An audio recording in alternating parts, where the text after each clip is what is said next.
Hey everybody, today we have Dave Harriger on the podcast. He is founder and CEO of Swift House, a boutique 3PL. Something from my own heart. Comes with a very specific set of rules. And one thing I read, I think this is on your LinkedIn, your philosophy of an empty shelf is better than a bad fit. And then I'm also a 3PL. I'll tell you, there was a time in our sales process where anybody could come up to me and I would say yes. I would Ah, just be, oh, please, yes, of course. So when I heard that, I was like, I need to learn from you because that's something that's in some cases super hard, especially as a smaller 3PL.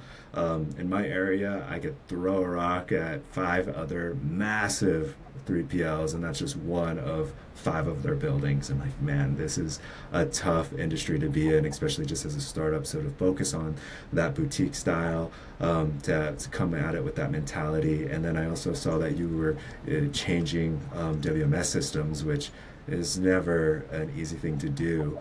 But Dave, I'll hand it off to you. Can you tell us a little bit about your backstory and where you are now? Because I've also read that you started off with just fulfilling textbooks to now being a boutique 3PL. So yeah, take it from here. yeah, okay. Yeah. So I'm Dave Harriger, founder of Swift House. So I did not come from the traditional 3PL world. Before Swift House, we operated as one of the largest used textbook businesses in the country. So we would, for about over 10 years, we would go directly to colleges, buy back textbooks from students, and then bring them back to this same warehouse we're in now, and sell them online. So it was quite a wild business of seasonality of like ready, set, go. We're at, up to 65 colleges at a time, with, subcontractors and backpacks full of cash and, all of a sudden having tens of thousands of books at once. And then we were fulfilling those books, which is how we indirectly backed into this world because we were doing our own fulfillment at a relatively decent scale at the time. So we lived through all of Amazon's operational requirements, peak seasons, inventory issues, shipping deadlines, and all the headaches that come with, what our brands are dealing with fulfillment. We lived it and did it. So over time, it kind of came both ways of, we were seasonal. So it was like we were rocking and rolling. And then all of a sudden, we'd start to slow down. And it's like, I got all this staff, we're ready to go. We could take on, more brands to do their fulfillment. And also brands started to reach out closer to like 2019, asking if we could handle fulfillment. So, we took on one or two and then it spiraled. And eventually we realized that, we didn't have just an e-commerce company. We had built a fulfillment operation. So around 2020, like we kind of did both for a little bit. Around 2020, we launched as Swift House, the dedicated 3PL. Today we're a boutique fulfillment provider outside of Philadelphia, focused on e-commerce brands that want a high-touch operational partner. So we've processed millions of units into Amazon. We've fulfilled over 10 million marketplace orders, built the company around that one simple belief we were talking about earlier, which is empty racks are better than a bad fit. Most 3PLs optimize for occupancy. We do optimize for service. So that philosophy drives almost every decision we make. Wow. So when you talk about boutique too, it's not just one particular category, right? They're boutique in that they want that high touch, that white glove per se kind of customer service. Or can you explain a little bit about that too? Yeah, so I always get asked like, what product do you fulfill? And we do have our niches, which kind of just happen over time of like, we work with a brand and then they refer a similar brand and then, that kind of steamrolls. But, really like what the product is far down on the list of like what I'm looking for when I'm evaluating if a brand's a good fit. Boutique means like, I'm open about what we're not. We're not a national provider. We don't have like the huge tech stack that some brands do or that some 3PLs do. But we're going to give personal touch. We have 13 full-time employees right now. 12 of them have been with us over 3 years. Quite a few of them have been with us over 8. So, we'll talk probably software later. That allowed us to, not optimize our software for a while because we had such tenured people and such like really good people. So, the tribal knowledge living in everyone's heads worked for way longer than it should have. So for us, back to your question of the boutique, we have personal relationships with every brand. What I often tell brands is the person you're talking to, like that's, your rep, your direct rep, is the person who's helping receive your inventory when you ship us inventory. That's the person that's a part of shipping every day. So when you talk to your account rep, there's no explaining who you are or any of that kind of stuff. It's like you're picking up where you left off, and that person is engaged in your brand. So that's what, any boutique 3PL is going to offer, is like that direct relationship. So for scaling brands, they need that because, they don't have the department for shipping in their company, and they don't have the, necessarily the finance department. A lot of times it's the same, couple people doing everything. And so they're going to, have some relatively basic questions that they don't want, a help desk ticket and some outsourced support to give them a generic answer. Right, exactly. And we're kind of in the same boat where I'll probably finish this podcast and then run downstairs and hop on the forklift and move some pallets to just help the team. So, like, you're wearing a Oh lot of yeah, hats, right, as you're building this out. And, put that on I've your been there website. too. That's Yeah, exactly. Just swapping it out. right.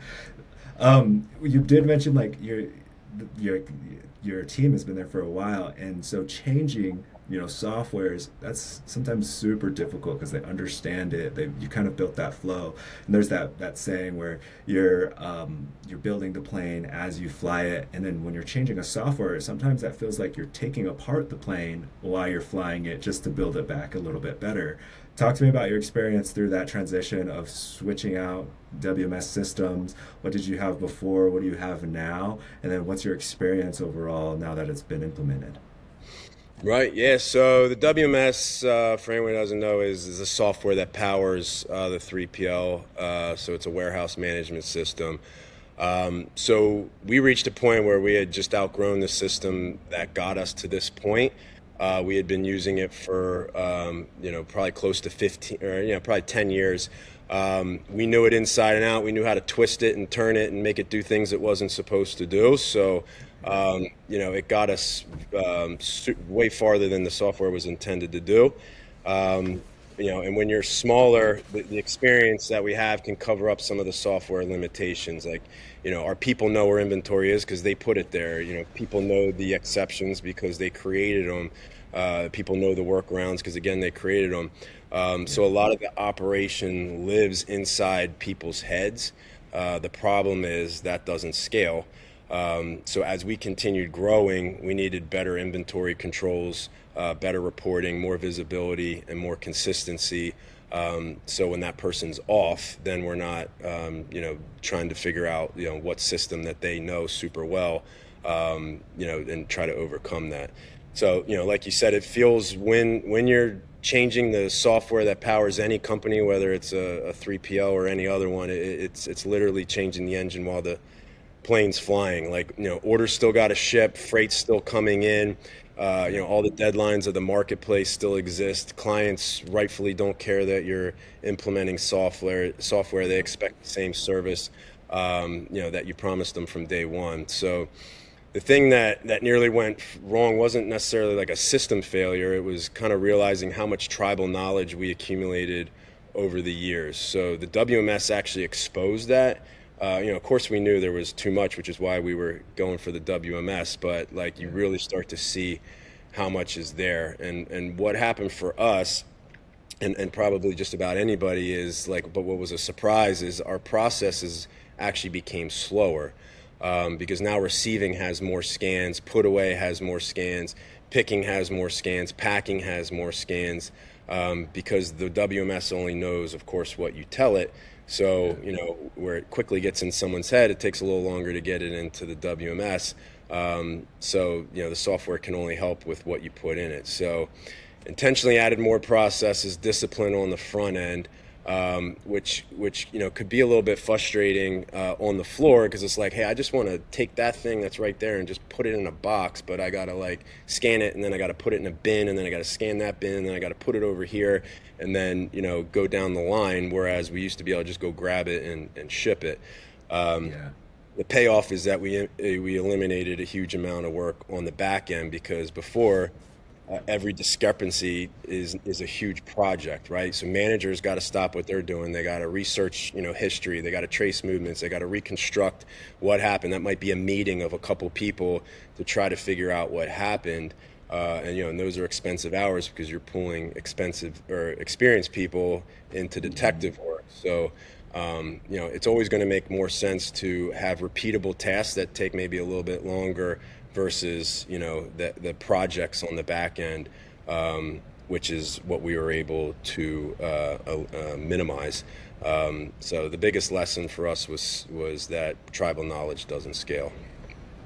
Yeah, exactly. And you're probably like accuracy, you have a lot of these barriers, though annoying, prevent mistakes, and now anybody can step into that role and hopefully do what you're trying to get them to do. So Right. then, right? So now when you double, triple your business and your volume, it's you probably moving way faster than pulling those higher end employees off to do investigative work, like you mentioned, which is pretty tough. So from the most part, when it comes down to like, it's probably a good thing that you do this then, because brands then have this high touch and great relationship with you. Some of us where don't want to talk to your clients or anything like that, switching from a WMS or from internal systems to a WMS would be very difficult. You probably saw that it was a lot easier for you because you already had that great relationship with your customer, your client at that point where yeah, you didn't really have to worry about it then. Yeah, I mean, I think from an existing client standpoint, they had to, of course, get on a new software. The one we went with was Ship Hero. It's relatively intuitive. They had to sign up and they had to learn something new. So there is that. But what was more difficult from a business perspective was slowing down onboarding because in the beginning we kept onboarding. And that's like our highest level people are handling the onboarding, and they're also the ones trying to implement the WMS. So it was like we kept, adding to the old system with the people who need to be working on the new system. So, as you know, it's difficult to turn, new business away. We ended up pausing onboarding for about 6 months. We snuck like one or two or three in there. Yeah. But for the most part, we eliminated onboarding, which was very, I would actually say from a concept standpoint, it was difficult, but from like when it came time to do it, it was, kind of a no-brainer because it's like, this is a really good client, it's a really good fit, like love everything about it. But like if we onboard them, then, we're just going to be kicking the can down the road. So, that part wasn't fun. It absolutely costed us revenue. I watched a lot of really good opportunities slip through the cracks. A couple of them hung in there, and I would say, I can do it in a couple months, and a couple of them, that was fine. But most are, want to go now, and so I didn't capture all of them. But again, that's where our philosophy kind of showed up of like empty racks are better than a bad fit, even though it was like a great customer, it wasn't a good fit for the time. Yeah. So yeah, I would just add that like empty racks are better than rushed onboarding. We knew there'd be a learning curve. We knew we'd be asking more of our team. So instead of maximizing growth at the time, we just protected service. Nice. And that's really hard. You must have come up with that philosophy, like something must have caused that, right? Is there a story behind that? Because most people just onboarding. Did you have a bad experience when you just try to fill it and you just paid the price? Because you would think the opposite, like that velocity comes at a cost, but it seems like the cost came and then you developed that philosophy in a way. Yeah, I mean, I would just say it felt like we were kind of treading water with getting moved because it was like, okay, let's onboard this client and then Hmm. get back to the WMS, and you just keep doing that, Yeah. and you're never progressing. So it just kind of came about because it was pretty obvious pretty quickly that we weren't going to be able to progress if we just kept adding to the old system. Yeah. How would you tell your brands to, like, let's say you're in the sales process, they're on the fence of moving with you, a boutique 3PL or the conglomerate, right? Just the big red stags of the world, just the big guys that are in there. I know you mentioned that it's like customer service, but what really sets you and like smaller, like myself, smaller 3PLs aside, that we have that ability to stand on our own without being five different locations or anything like that. What would you say to those brands that are kind of on the fence? Yeah, it's a great question. I'd love to hear your thoughts on it too. I think personally, I don't, and I'd be interested to hear what you say, but I don't get really evaluated versus like the big box ones because it's just Mm, two different worlds. But maybe like somewhere more in the middle. Like no one's comparing me to Stag or Ship Bob or something like that because it's just worlds apart. But certainly, like brands have to decide, like, hey, do I want the boutique high touch, or do I want like kind of the five location? They got bigger minimums, that kind of thing, and they're looking between those two. I certainly don't think one's universally better.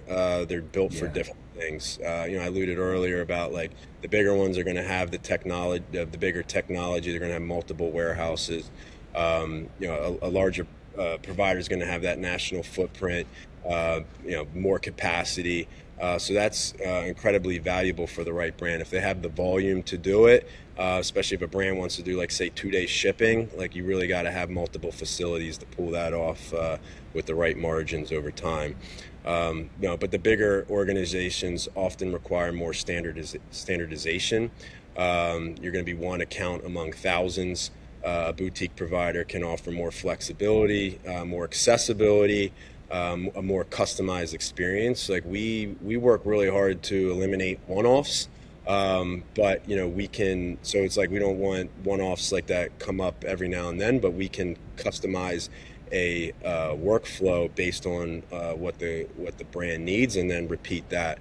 Right. So it's not necessarily which model is better because there's certainly a time and a place for either one. The question really is just like what model matches the brand's needs. So for us, for a brand that's focused on needing value, communication, operational flexibility, direct relationships. That's where a boutique provider can be a huge advantage. So that usually is like a scaling brand, or a brand that's not, certainly not like a national global brand, but a brand that's like got some proof of concept, starting to see momentum, and then needs like a professional 3PL to do it. That's like where me and you typically Mhm. come.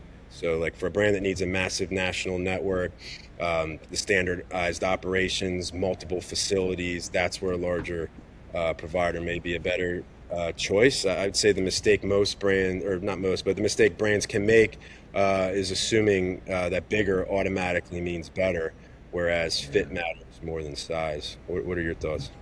Yeah, no, I agree completely. And you're right. It's not like somebody from, though I've gotten some people like, hey, I got this contract from ShipBob and, it seems like way overdone. So I'm not really competing against those ones, but it's usually the ones that are, 200,000 square feet facilities, Right. one location, right? Or something smaller. We're sitting at 40,000 square feet. And so they're like, okay, well, they're bigger. They have that. They have 30, 50 employees there. We're similar. We have 12 employees as well. And we're like, all right, well, you're going to miss out on a lot of those. And oh, you're looking at that guy. Well, I'll be honest with you. They've given us some of their clients because they don't want to handle small brands, right? And I know you don't think you are, and you don't think you will be for a long time. But eventually, they will just feed their biggest fish the attention, and unfortunately, the smaller guys, they don't get it. So yeah, that's the unfortunate truth, the mistake that those brands do make. Like, they'll think that get the big brand attention, but like you and I, they can't. They won't ever have that opportunity to get that same attention that you could provide. So, yeah, same exact thing for sure. And I was going to ask you, my last question is like, what would you tell these brands looking for a 3PL right now that's ideal for you? We'll kind of trim it down. As my last question here, like what mistakes do you think they would make, not just in choosing a 3PL, but in preparing to move towards a 3PL? Because our biggest customer base are those who like, fulfill in their closet, their garage, their, back room or basement. And they're like, I don't have anywhere to go, but I'm moving through 100, 200 orders a day. Help me, right? How would you support that brand, and what would you say, hey, this is the time to move towards a 3PL, or this is the time to maintain your own kind of operation? Yeah, yeah. I mean, those are, by the way, fun brands to work with. Like they've taken it as far as Yeah, they can, and then ready for a 3PL to take over and give them that time back and watch them explode. So, love that story of like fulfilling out of a garage or a closet, like you said. yeah, Um, back to the original question of like, what should a brand kind of ask a 3PL before they sign? I don't think a brand's ever forgot to ask, what pricing is, and often within the first, like, part of the call. So that's usually handled, certainly super important, but no one's going to forget that one.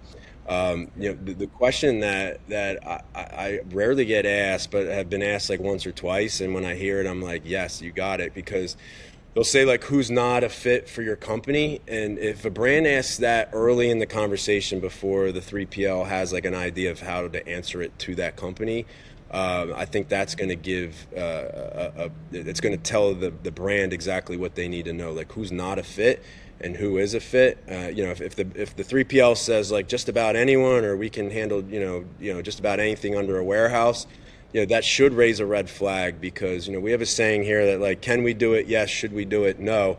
And I think you talked about earlier about how you used to just say yes to anyone because you're trying to get clients.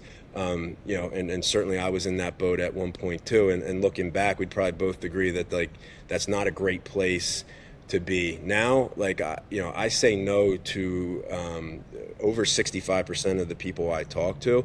Because going back to that, empty racks are better than a bad fit.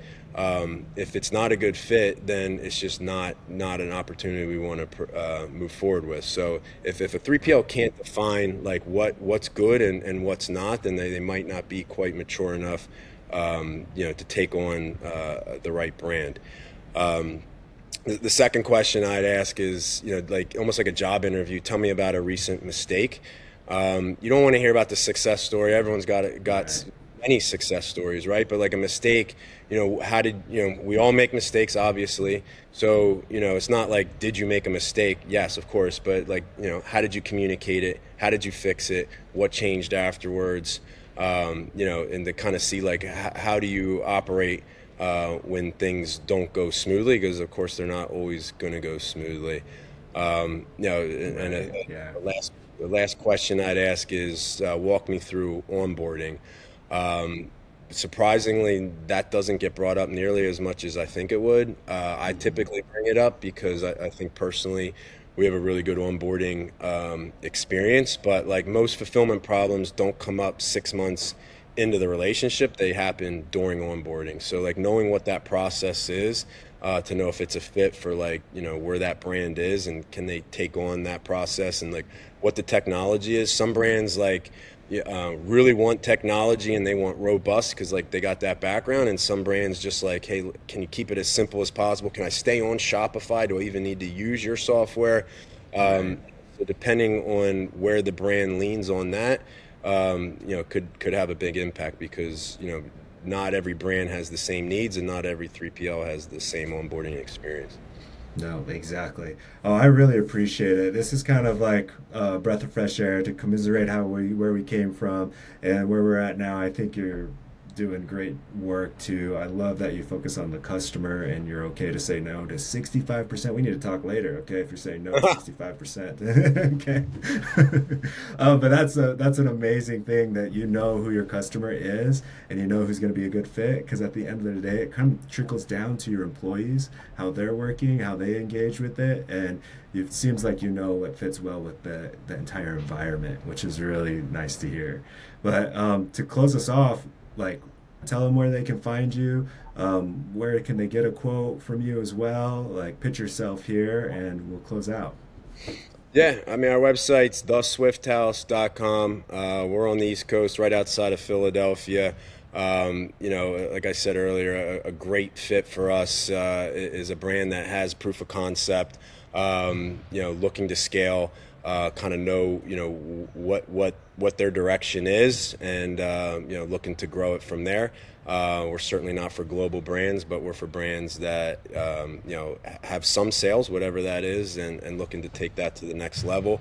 Like we talked about earlier, if they're doing fulfillment, certainly not required, but if they're doing fulfillment and looking for us to take that off their plate, that's like super fun, like what you were talking about, Yeah. because you see the growth explode because now they have half their day back, and they can put that back into the business. The final takeaway I'd say is, like, for brands, don't shop for a warehouse, shop for a relationship. The cheapest quote isn't always the cheapest one, because mistakes start happening and mistakes are Right. expensive.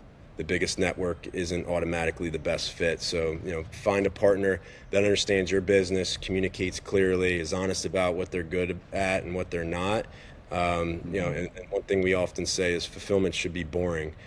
Customers should click buy, they should receive their package, and they should never think about the warehouse that handled it. If fulfillment's exciting, it's not a good thing. Not for the right reasons, right? Exactly. Well, Dave Harriger, theswifthouse.com. I appreciate it. And again, this was an awesome conversation. And we'll catch everybody on the next one. Thank you. David, you the man. Appreciate you.